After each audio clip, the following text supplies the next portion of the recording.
ધારી શહેરના નવાપરા વિસ્તારના લોકોએ વર્ષો જૂની પરંપરા આજે પણ જીવિત રાખી. વાવણી લાયક વરસાદ બાદ દર વર્ષ સમૂહ પ્રસાદનું આયોજન અંતર્ગત હનુમાનજીનો લોટ રાખવાની પરંપરા જાળવી રાખવામાં આવેલ છે.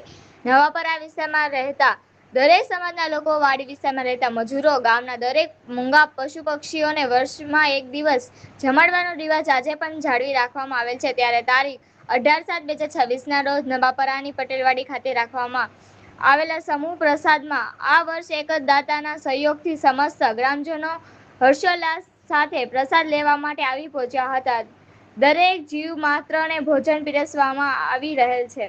આ માટે પટેલવાડી ખાતે નવાપરાના આગેવાનો, વયોવૃદ્ધો, વડીલો, નવયુવાનો, બાળકો અને મહિલાઓએ હાજરી આપી હતી. રિપોર્ટર હુસેન સંઘાર, ધારી. જેમ રજનીભાઈએ કીધું તેમ આ વર્ષો જૂની અમારી પરંપરા છે કે ગામના કોઈ પણ વ્યક્તિને છોડ્યા વગર ગામના સીમમાં રહેતા મજૂર હોય કે પછી ગાયો હોય, કૂતરા હોય, દરેક માટે આ ગામ એક વખત વર્ષમાં લોટ કરે છે.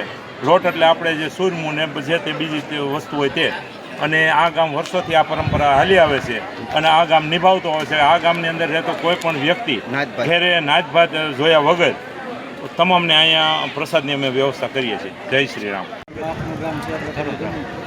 જય શ્રી રામ.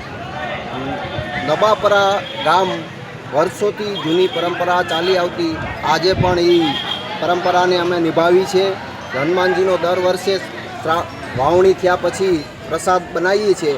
એ રીતે આ વર્ષે પણ બનાવેલ છે. પણ આ વર્ષના દાતા અતુલભાઈ મનસુખભાઈ નસીદ અને મનસુખભાઈ નસીદ સગનભાઈ નસીદ તરફથી ટોટલી ખર્ચ આપેલ છે.